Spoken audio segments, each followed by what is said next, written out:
मनोज कुमार भीखाभाई ક્યાંથી આવવાનું? ગામ ધારીસણા દહેગામ તાલુકો હા, શું માનતા હતી મોટા ભાઈ?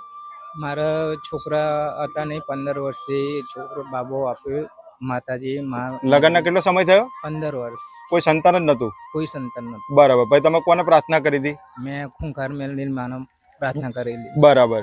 અને શેના માટે પ્રાર્થના કરી હતી? કે મારા બાબો એક આપો અને મારું વાંઝાપણું દૂર થાય એમ. બરાબર. તો માતાજીએ તમારી અરજી સાંભળી અમારી અરજી અને 15 વર્ષે દીકરો આપ્યો. દીકરો આપ્યો. બરાબર.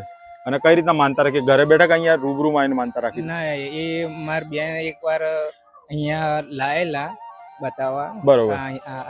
એટલે તમે એક જ વખત પહેલી વાર આવ્યા હતા એક જ વાર અને પ્રાર્થના કરીને ગયા હતા માતાજીને? પ્રાર્થના કરી હતી અને 2-3 રવિવાર પણ ભરેલા. બરોબર. મારી બેન ના કહેવાયા મુજબ. તમારા બેન ના કહેવાથી તમે 2-3 રવિવાર ભર્યા? હા. બરાબર. અને માતાજી દીકરો આપ્યો.